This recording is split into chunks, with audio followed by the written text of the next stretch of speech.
आप सुन रहे हैं द कहानीबाज। नमस्ते दोस्तों, स्वागत है आपका एक बार फिर से द कहानीबाज के कहानियों में। हमारी आज की कहानी का नाम है बनारस टॉकीज। अब तक बनारस टॉकीज के 11 एपिसोड्स हो चुके हैं और आज हमारा 12वां एपिसोड होने जा रहा है। तो आइए चलते हैं आज की कहानी की ओर।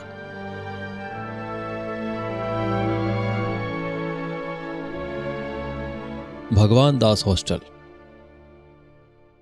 भविष्य के वकीलों, मुंसिफों, मजिस्ट्रेटों का हॉस्टल। अपने देह पर हर साल सैकड़ों कीले ठुकवाता हॉस्टल, ताकि इसके बच्चों के कपड़ों पर सलवटे ना पड़े।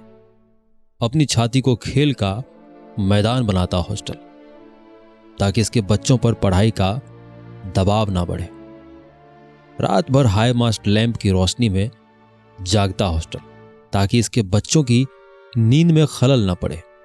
अपने बच्चों का ख्याल किसी पिता की तरह रखने वाला यह हॉस्टल भी उस बम ब्लास्ट की कहानी अपने बच्चों की चर्चाओं, कहानियों, अफवाहों के जरिए ही सुन रहा था और उतना ही जान रहा था जितना इसके बच्चे बता रहे थे। लेकिन रुकिए, शायद मैं गलत हूं। यह हॉस्टल इन चर्चाओं से इधर कुछ ज्यादा ही जान रहा था। इसके एक कमरे में ब्लास्ट के पहले वाले दिन से ही गतिविधि कुछ अजीब सी थी। एक शख्स कुछ ज्यादा ही शांत और संयत हो गया था। उसने 2 दिनों से मेस में खाना भी नहीं खाया था। खाना वह अपने कमरे में ही मंगवा लेता और खाली प्लेट बाहर रख देता। वह लगातार सिम बदल रहा था। एक फोन करता, फिर फोन बंद कर देता। उस रात भी वह यही कर रहा था जब नवेंदु जी की हैरत भरी आवाज आई। सूरज, दादा, बाहर निकलिए, देखिए बाहर क्या हो रहा है। क्या हो रहा है नवेंदु जी? अरे, ये पुलिस वाले भगवान दास में क्या कर रहे हैं? दादा ने तेजी से बाहर निकलते ही देखा। चलिए आप लोग भीतर जाइए, अपने अपने कमरे में, यह पुलिस ऑपरेशन है, एक पीएससी के जवान ने हमसे कहा। Police operation? भगवान दास में क्या हो रहा है बे? मैंने कहा। अरे यार, ये ऊपर से किसको घसीटते हुए ला रहे हैं? दादा ने कहा। अरे ये तो रोशन है, इसको क्यों? क्या किया है? नवेंदु जी के साथ साथ हम सभी सकते में थे।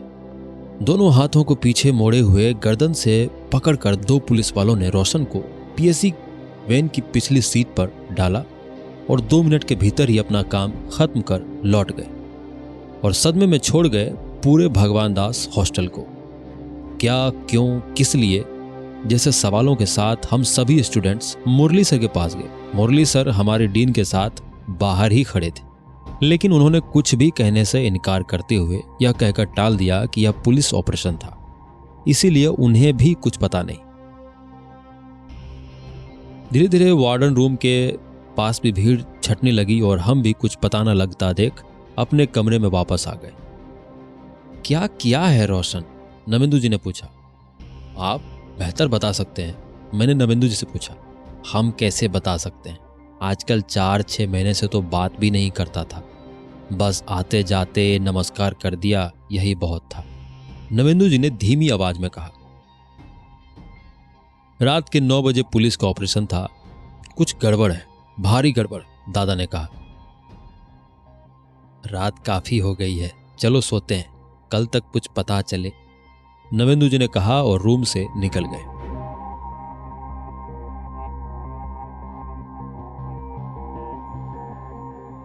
अगली सुबह भी भगवान दास में अफवाहें और हवाएं बिना परों और पैरों के एक कान से दूसरे कान तक पहुंच रही थी।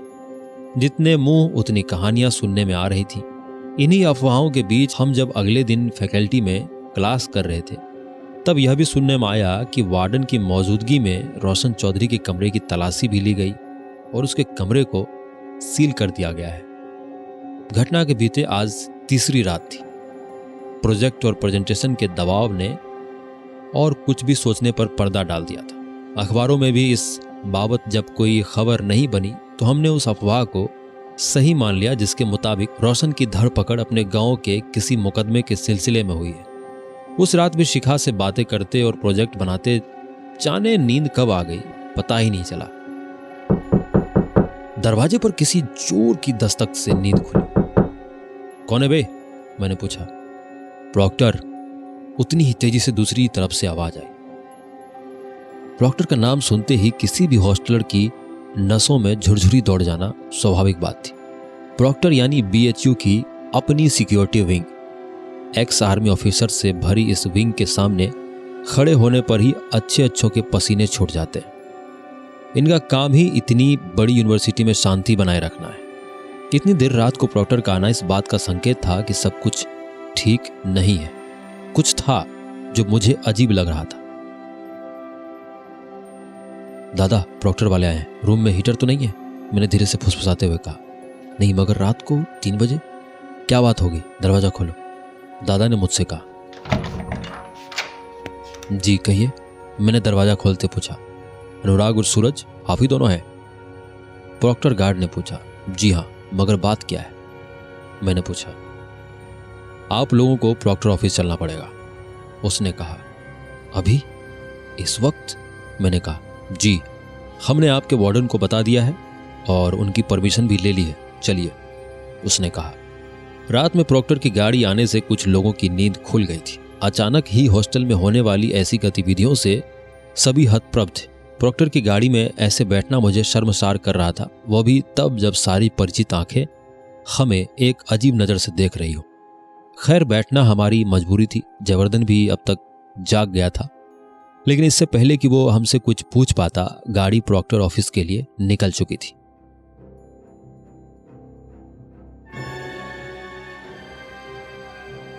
आपका नाम सूरज है? प्रॉक्टर ऑफिस पहुंचते ही प्रॉक्टर ने पूछा। यस सर, मैंने जवाब दिया। Show me your identity card, proctor ने हाथ बढ़ाते हुए कहा। जी सर, मैंने चौंकते हुए कहा। Don't you understand English? मैंने कहा अपना आइडेंटिटी कार्ड दिखाइए, प्रॉक्टर ने कड़क आवाज में कहा। आई लॉस्ट इट सर, मैंने सच बताया। अच्छा, तो ऑफिस में रिपोर्ट तो की होगी? प्रॉक्टर ने कहा। नो सर, मैंने सिर झुका के कहा। ग्रेट, नए आइडेंटिटी कार्ड के लिए अप्लाई तो किया होगा, या वो भी नहीं किया? प्रॉक्टर ने गरजते हुए कहा। नहीं सर, मैंने सिर झुकाए हुए जवाब दिया। आप यंग जनरेशन की यही प्रॉब्लम है। आप लोगों के लिए मस्ती, मजा और एंजॉयमेंट के अलावा दुनिया में कुछ भी जरूरी नहीं है। आपको पता है, आपकी इस लापरवाही, जिसे आप बहुत ही छोटी सी बात कहेंगे, की वजह से आप कितनी बड़ी मुसीबत में फंस सकते थे। आपकी लाइफ, करियर तो बर्बाद हो ही जाता, आपके परिवार वाले भी जिंदगी भर कोर्ट कचहरी के चक्कर लगाते लगाते मर जाते। लॉ स्टूडेंट है ना आप, यहां से बाहर जाकर दूसरों को क्या सीख देंगे आप? मैं समझ सकता हूं, इस एक लापरवाही से मोस्ट वांटेड बनने जा रहे थे आप, प्रॉक्टर ने लगभग एक सांस में कहा। फिर कुछ देर तक मुझे घूरने के बाद दादा को देखते हुए कहा। और आप अनुराग हैं, राइट? यस सर, दादा ने तेजी से जवाब दिया। आपके पास एक मोबाइल हुआ करता था? प्रॉक्टर ने टेढ़े अल्फाज में पूछा। यस सर, वो गुम हो गया था और मैंने उसकी रिपोर्ट उसी दिन करा दी थी। रिपोर्ट की कॉपी अभी भी मेरे पास है। दादा ने वो भी बता दिया जो नहीं पूछा गया था। मालूम होता है आपने जिंदगी में यही एक काम समझदारी का किया है, इसीलिए आपको सब कुछ अच्छी तरह याद है। खैर मनाइए अपनी इस समझदारी की। यह लीजिए अपना मोबाइल, उन्होंने दादा का मोबाइल लौटाते हुए कहा। मोबाइल देखकर हमारी आंखें खुशी और आश्चर्य से चौड़ी हो गई। आप भी अपना आइडेंटिटी कार्ड संभालें, प्रॉक्टर ने मुझसे गुस्से से कहा। Sir, can I ask something? दादा ने बड़ी हिम्मत जुटाकर पूछा। जानता हूं क्या पूछना चाहते हो, फिर भी पूछो, प्रॉक्टर ने कहा। सर, हुआ क्या है? दादा ने पूछा।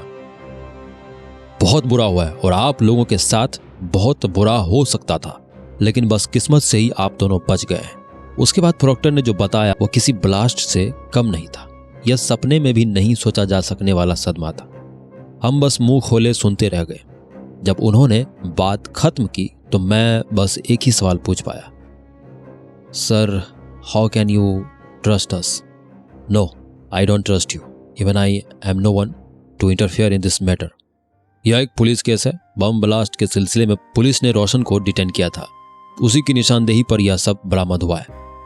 अगर अनुराग ने फोन चोरी की रिपोर्ट नहीं करा दी होती तो आप लोग किस मुश्किल में फंस सकते थे, ये मैंने आप लोगों को बता ही दिया है।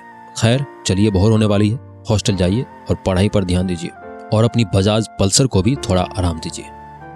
प्रॉक्टर ने एक साथ 2 झटके दिए।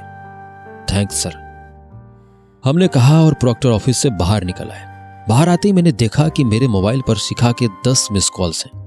फोन साइलेंट होने के कारण सुन नहीं पाया था। बात रात भर में जंगल की आग की तरफ फैल गई थी। मैंने फोन लगाया। हेलो हेलो, कहाँ हो तुम?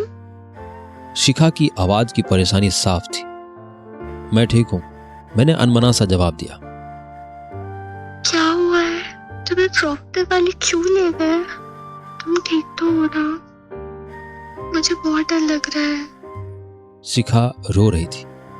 कुछ नहीं, तुम परेशान मत हो, मैं ठीक हूं, कल मिलके सारी बात बताता हूं, मैंने कहा। और रोशन ने क्या किया है? यार सारी दुनिया का ठेका लिया हुआ है क्या मैंने चिल्लाते हुए कहा, जिस पर दादा ने मुझे इशारों में शांत रहने के लिए कहा। मुझे इस वक्त शिखा के सवालों से चिढ़ हो रही थी। अच्छा ठीक है, cool down. I am sorry, बाद में बात करती हूँ। ठीक है, कल मिलता हूं, मैंने उचाट सा कहा। सुनो, एक बात कहनी है। अब क्या है यार? मैंने अनमने से पूछा। I love you. किसी और दिन, किसी और पल, किसी और समय में कहे गए शिखा के ये शब्द मेरे जिंदगी के सबसे खूबसूरत पल होते हैं, जिसका मैं शिद्दत और मुद्दत से इंतजार कर रहा था, मगर न जाने क्यों इस पल में उचट सा गया था। आई लव यू टू, कल मिलता हूं, बाय, टेक केयर। कहते हुए मैंने फोन काट दिया। 80 घाट चलेगा? दादा ने पूछा। चल, मैंने कहा और दोनों पैदल ही 80 घाट की ओर चल दिए। मैं आशा करता हूं कि आपको एक कहानी अच्छी लग रही होगी। अभी इस कहानी के और भी एपिसोड्स बाकी है। इसी तरह बने रहिए हमारे साथ और सुनते रहिए द कहानीबाज।